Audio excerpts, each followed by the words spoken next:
நான் சொல்றது கேளு. மனுஷன் தவறு செய்யறது ரொம்ப சகஜமான ஒண்ணு. வாழ்க்கையில ஒவ்வொருத்தரும் இப்பவோ எப்பவோ ஏதோ ஒரு தவறு செஞ்சிடுறாங்க. நான் கூட ஏதாவது ஒரு தப்பு செஞ்சுக்கிட்டு தான் இருக்கேன். அதெல்லாம் மனசுல வச்சுக்காதமா. ஒரு விஷயத்த மட்டும் நீ ஞாபகம் வச்சுக்கோ, என் நம்பிக்கையை உடைச்சிடாதமா.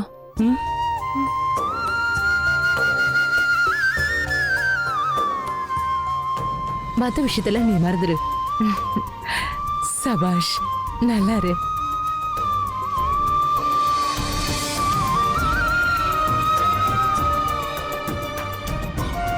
சந்தோஷமா இருமா.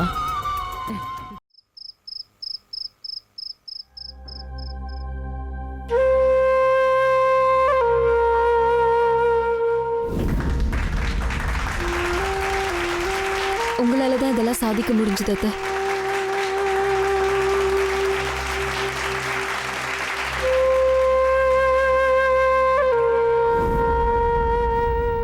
அத்தையும் அம்மாவாவும் மாமனார் அப்பாவாவும் நம்ம நினைக்க ஆரம்பிச்சோன்னா புகுந்த வீடு பிறந்த வீடா மாறிடும்னு என்னோட தோழன் எனக்கு சொன்னா.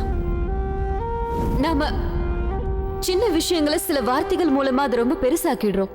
காம்ப்ரமைஸ், அக்செப்டன்ஸ், போட்டி போறாம. ஆனா அம்மா கிட்ட என்ன போட்டி வேண்டி இருக்கு? அம்மா எப்பவுமே நமக்கு அம்மா தானே. நம்மளோட எல்லா சிச்சுவேஷனையும் அவங்க தாங்கிக்கிறாங்க.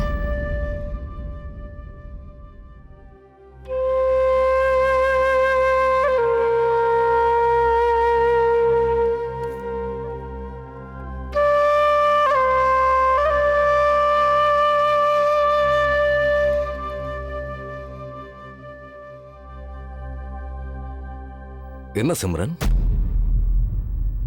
ரோஷினியை பத்தி தானே யோசனை பண்ணிட்டு இருக்க? ஒரு குடும்ப பொண்ணுக்கு ஒரு மனைவிக்கு புரிய வேண்டிய விஷயங்கள் ரோஷினிக்கு புரிய வந்துடுச்சுன்னு நான் நினைக்கிறேன். எனக்கு தெரிஞ்சு நீயும் அதை பத்தி தான் யோசிக்கிறேன்னு நினைக்கிறேன். இந்த ரோஷினி பொண்ணு எப்பவுமே இப்படித்தான். அவளை நாம அப்படிலாம் ஒதுக்கிட முடியாது. உறவுகளை கையாள, குடும்பத்தை அனுசரிச்சு நடந்துக்க அவ மெல்ல மெல்ல கத்துக்கிட்டு வர்றது உன்னோட கண்ணுக்கு தெரியலையா? சொல்லுமா, தெரியலையா? உறவுகளை அனுசரிச்சு போகிறது அவ்வளவு சுலபம் இல்லைங்க. ஒவ்வொருத்தரும் ஒவ்வொரு குணாதிசயத்துல இருப்பாங்க. அவங்கள சமாளிக்கிறது ரொம்ப கஷ்டம். அது ரோஷினி இப்ப நம்ம கிட்ட நடந்துட்டு இருக்காளே, அதெல்லாம் வெறும் வெளி விஷயம் தாங்க. ஒரு சம்பிரதாயத்துக்காக பண்றா. ரோஷினிக்கு நம்ம மனசுல இருக்கிற வழியெல்லாம் என்னைக்கு புரிஞ்சுப்பானே எனக்கு தெரியலங்க. அதான் வருத்தமா இருக்கு. நம்மளால அவங்களோட ஒட்டி உறவாட முடியும்னு தோணல.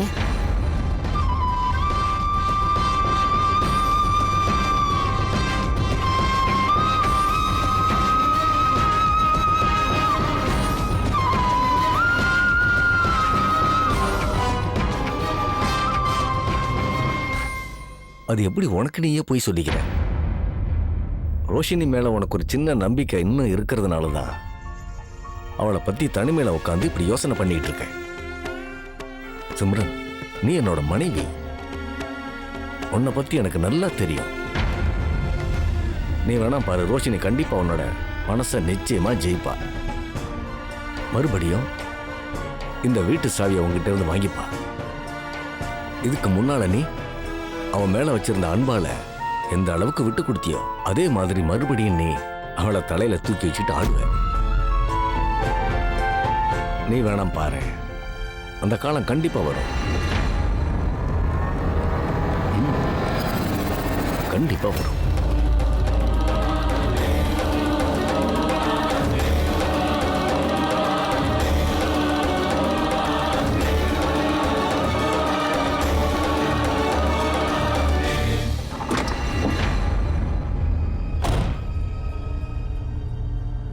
நீங்க எனக்கு ஏதாவது கொடுக்கணும்னு விரும்புனீங்கன்னா உங்க அன்பு மட்டும் கொடுங்க.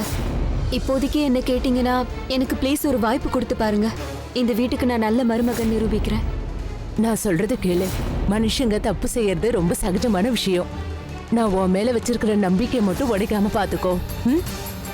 மத்த விஷயத்தெல்லாம் மறந்துடு, சரியா?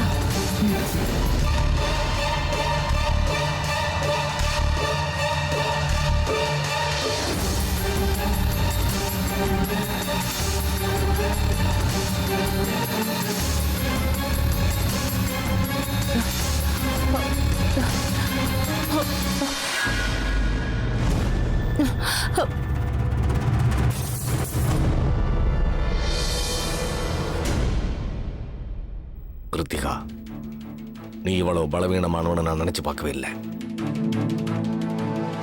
நீ கோபத்தில் இருக்கிறது புரியுது. அதுக்கு நாம 2 பேரும் தோத்துட்டோன்னு அர்த்தம் இல்லையே. நாம இன்னும் கொஞ்சம் ஏதாவது பெட்டரா யோசிக்கலாம்ல. வேற ஏதாவது திட்டம் போடுவோம். நான் வேற என்ன செய்யறது ராஜு?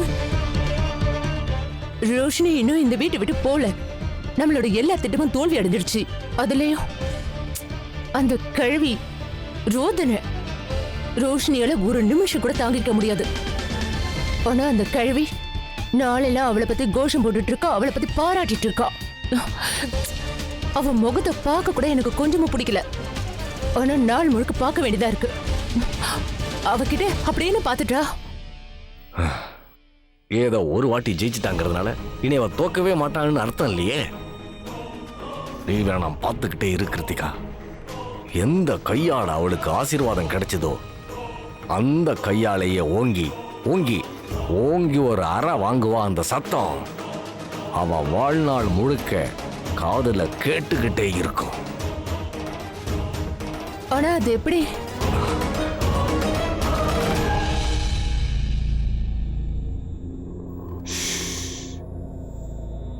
இந்த வீட்டுக்குள்ள எல்லா கதவுகளுக்கும் பின்னால காது இருக்கும். நான் சொல்றத கவனமா கேளு.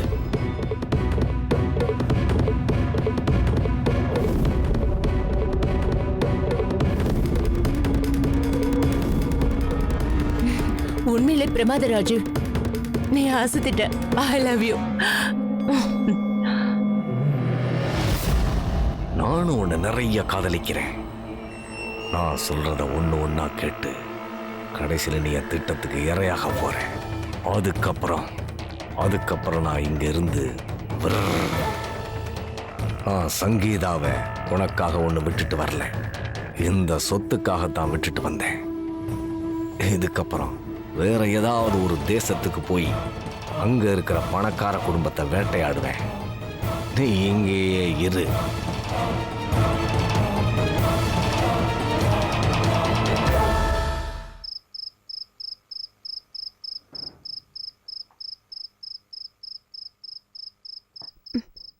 சித்தார்த், கடைசி நேரத்துல வந்து எனக்கும் அத்தைக்கும் நீ உதவி செஞ்சு ஜெயிக்க வச்சல்ல, அதுக்கு நான் உனக்கு தேங்க்ஸ் சொல்லிக்கிறேன். Thank you so much.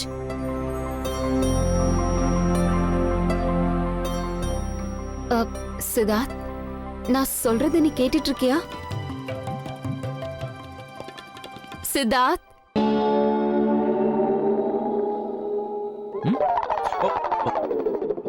I'm sorry, நான் இந்த காதில் அடைச்சு வச்சிருந்தேன். அது ஒன்றும் இல்லை, இந்த ரூம்ல கொசுத்தொல் அதிகமாயிடுச்சா, அது காது பக்கத்துல வந்து மென்னு வேலை செய்ய விடாம டிஸ்டர்ப் பண்ணிட்டே இருந்துச்சு. அதான் இந்த பஞ்சு வச்சுக்கிட்டேன். ஆமா, என்ன சொல்லிட்டு இருந்த? ஒன்னும் சொல்லல. Okay, good night. சத்தியமா உனக்கு நல்ல தூக்கமே வராது.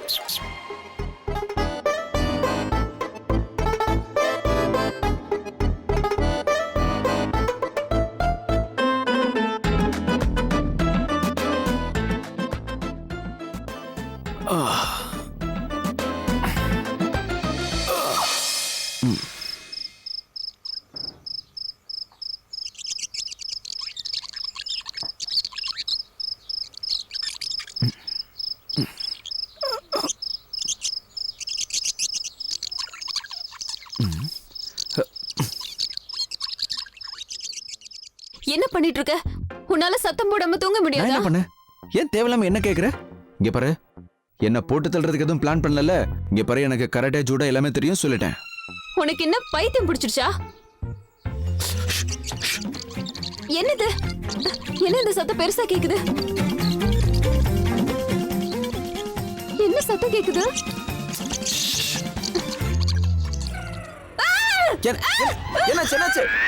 என்னாச்சு?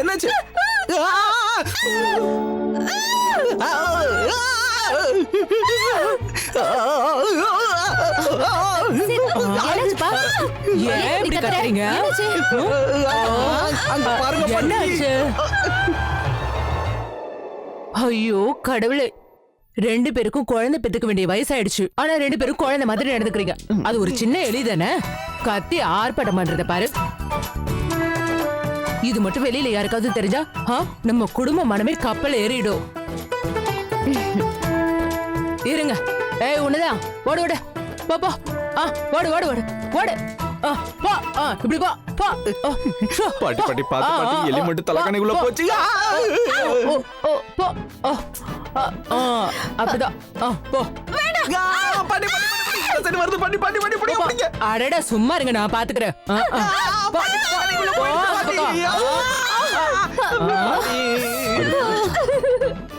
அத்தை, இந்த எலி இந்த வீட்டுக்குள்ள எப்படி வந்துச்சு? அட எலி தானே, சந்து வழியா எங்கேயாவது பூந்து வந்திருக்கோம். நான் இந்த வீட்டுக்குள்ள வரேன்னு கோஷம் போட்டுக்கிட்டா வரும். பயப்படாதீங்க. பாரா, எலி எங்கேயோ சந்துக்குள்ள புந்து போயிடுச்சு. ஆனா இவங்க 2 பேரும் இப்படியே நிக்கிறாங்க.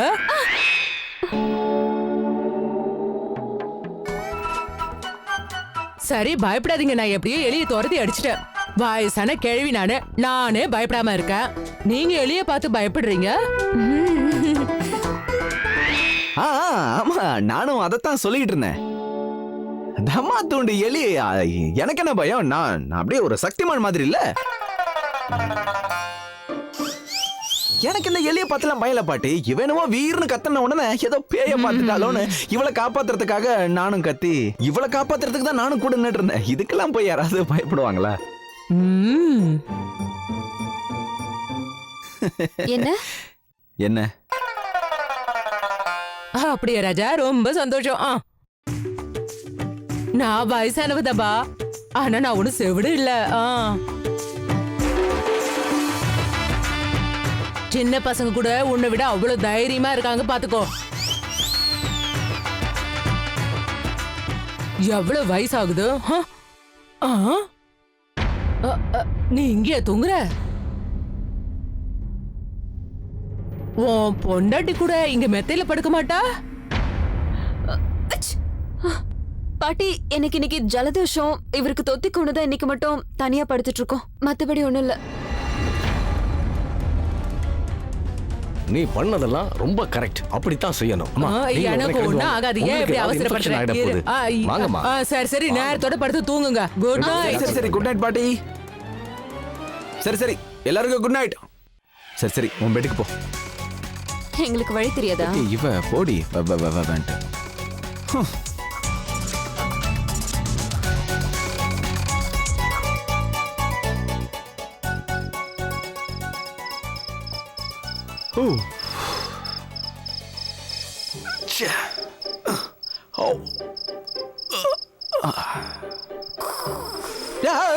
மறுபடியும் ஏதோ ஒண்ணு வந்துருச்சு. எங்க அது பாடி? ஏய், என்ன பண்ண? நீங்க தான் ரொம்ப பெரிய தைரியசாலியாச்சு, அப்புறம் ஏன் பயப்படுறீங்க?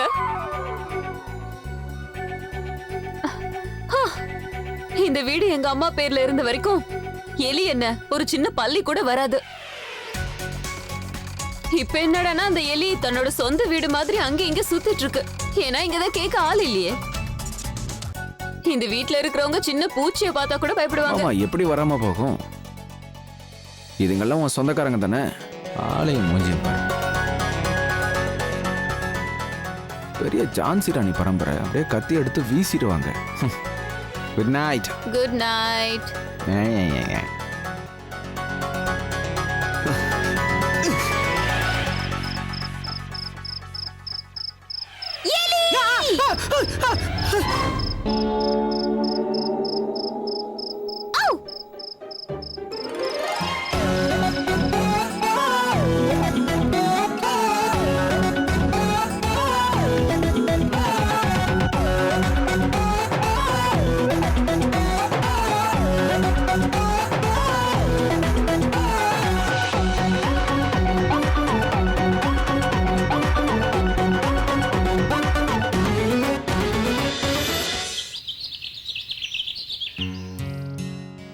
பாட்டி, நைட்டுக்கு என்னென்னலாம் பண்ணணும்னு சொன்னீங்கன்னா அதெல்லாம் நான் பண்ணி வச்சுடுறேன்.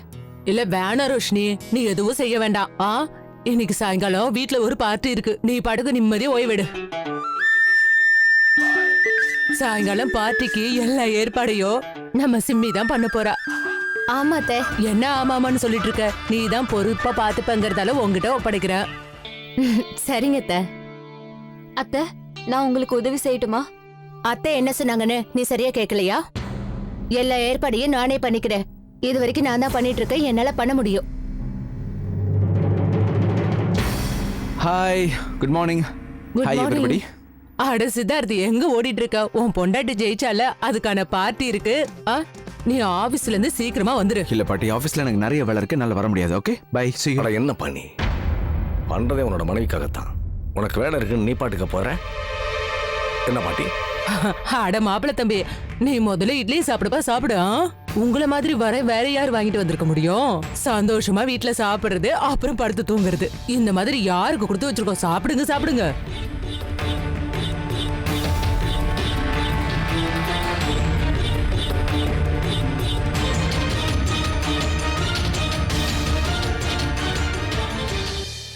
சரி சித்தார்த், நீ வீட்டுக்கு சீக்கிரம் வந்துடணும். இல்லனா எனக்கு ரொம்ப கோவம் வந்துடும். சரி பாட்டி, போயிட்டு வரேன், வந்துடுறேன். Bye, see you. சரி சரி, பார்த்து போயிட்டு வாப்பா. ஆமாடி ரோஷினி, உன் வீட்ல இருந்து பார்ட்டிக்கு எல்லாம் வருவாங்கல்ல, உன்னோட பாட்டி, உன்னோட அம்மா, எல்லாரையும் கூப்பிடு. நீங்க உங்க வழியில போங்க, நான் என்னோட வழியில போறேன். ஆனா ஒரு விஷயம் ஞாபகம் வச்சுக்கோங்க, ஒருவேளை நீங்க மன்னிப்பு கேட்கலனா நான் இந்த வீட்டு வாசல கூட மிதிக்க மாட்டேன். என்னம்மா இப்படி யோசிக்கிற? நேரம் சரியில்லாம அப்படி நடந்துடுச்சியா? அப்படிதானப்பா? பாட்டி, எனக்கு தெரிஞ்சு அம்மா அம்மா ரோஷினி, அம்மா வர முடியலனாலும் பரவாயில்ல, பாட்டியாவது வர சொல்லி கொஞ்சம் கூப்பிடுறியா? அவங்க சந்தோஷப்படுவாங்க. சரிதானேம்மா? சரி மாமா. சரி சரி, கூப்பிடு கூப்பிடு. மாப்பிள தம்பி, சாப்பிடுங்க சாப்பிடுங்க சாப்பிடுங்க.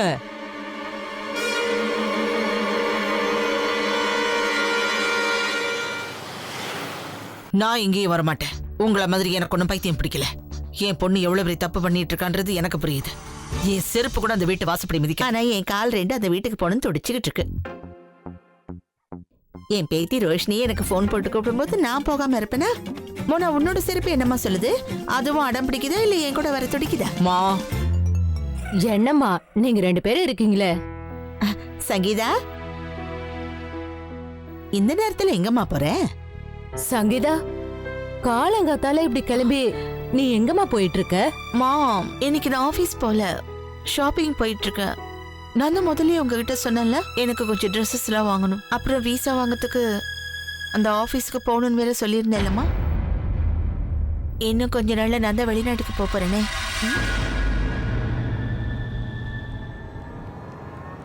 ஓகே, see you, டாடா. இந்த பொண்ணு யாரை நம்பி இப்படி எல்லாம் பண்ணிக்கிட்டு இருக்கான்னு தெரியல. எதுவும் தப்பா நடக்காம இருந்தா சரிதான்.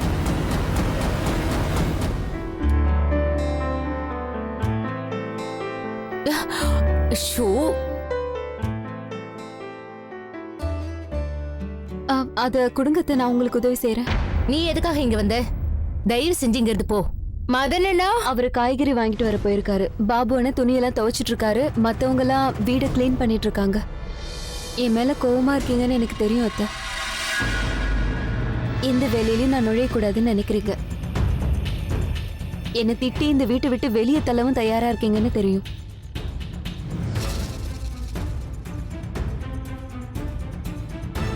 ஆனா இங்க இருந்து நான் போக மாட்டேன்.